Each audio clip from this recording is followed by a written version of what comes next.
सरकार आमको दीर्घ दिन पूर्व सरकार ठकी ठाकी चलिए ये सरकार आसिला परे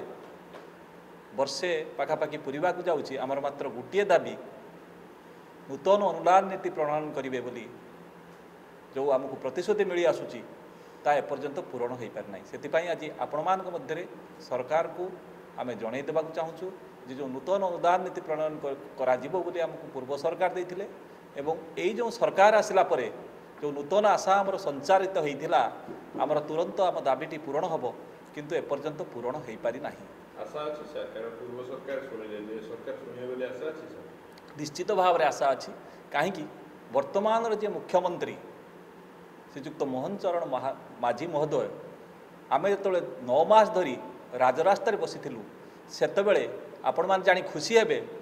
विरोधी दल में थिला बेले दायित्ववान विरोधी दलर विधायक भावे आम जो राजरास्ता को से जाइथिले एवं आम सहित आलोचना करथिले एवं कहिथिले तुमर दाबी यथार्थ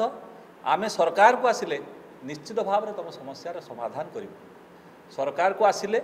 आमे तांको आमर दाबी तांको ग्रीवेंसेल तांको बारंबार देखा करिछु एवं सबुठ बड़ कथा है से निजे स्वीकार करुँच जे मु तुम पाखु जाइली तुम कथा जानी तुम कथा बुझाଯିव उच्च शिक्षा मंत्री सेतेबेले जेतेबेले आमे राजरास्ता रे थिलु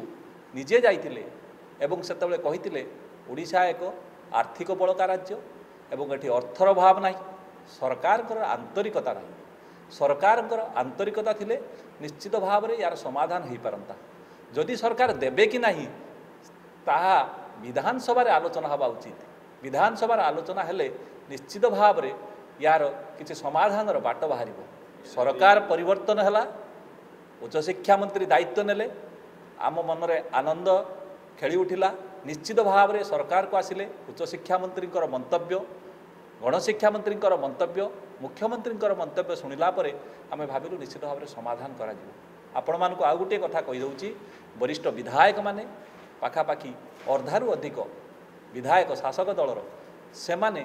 लेखिकी देले आमर दाबी हूँ यथार्थ राज्य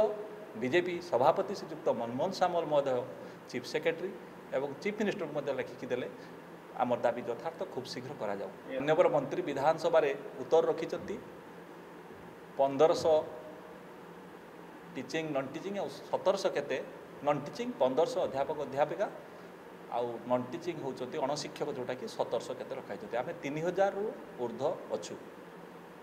तेणु यह सरकार पाखे समस्त तथ्य रही पूर्व सरकार विभिन्न समय विभिन्न तथ्य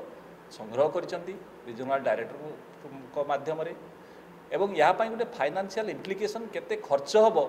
गोटे आनुमानिक बजेट डीएच रे करा जाइथला पूर्व सरकार करथिले किंतु शेष में इंटर मिनिस्ट्रियल कमिटी ता अनुमोदित हो पारला नहीं मान्यवर मंत्री विधानसभा उत्तर रखिंट जहाँकि विरोधी दलर विधायक प्रश्न किंतु मान्यवर मंत्री को आम अनुरोध करुचु जो मंत्री राजरास्ता कही आम कथा आलोचना हवा दरकार किंतु ए प्रकार मंतव्य न देई से विधानसभा चली समस्त विधायक मान अच्छा आम कथा आलोचना करा जाऊ एवं समाधान करा जाऊ। जदि आपंक आम भिडी भल लगा तेब आम चैनल को लाइक शेयर और सब्सक्राइब करने को जमा भी भूलु नहीं।